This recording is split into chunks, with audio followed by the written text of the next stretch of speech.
okubeeranga zifact KCC Kampala Capital City Authority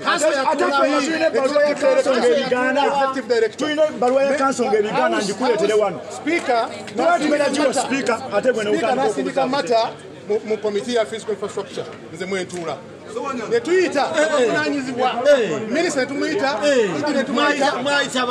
twasaba ebiwandiiko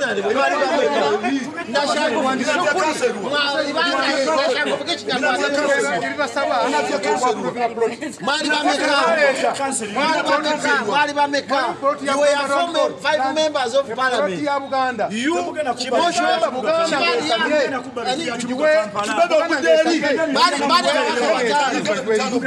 Did you have a draft report? Did you have a draft report? Uganda Kingdom.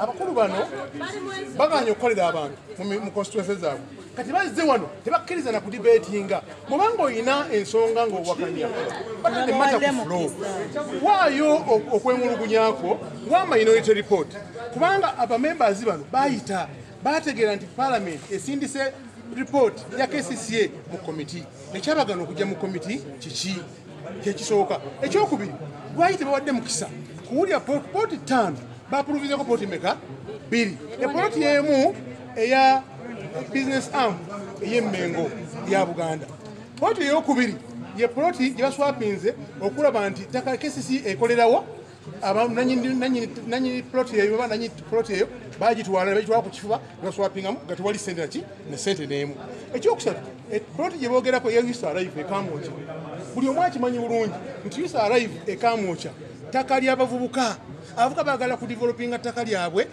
okuva mu bakutulisi kakati tubagamba tubawadde kubanga tosobola kufuna approval ya plan nga tulina kukyapa tukkiriza tubasaba nti bakkirize aba Youth Arrive ekamwoca babuwe kubanga bawaddeko emyaka 40 tewali muntu port gye baapproving nga taliiko. All these products which have been approved, they're in occupancy. No one is coming to take over their land. But the land is in question, or the products which have been approved, is for those people who have been there. The sitting tenants, but normally is in the quality of taking over.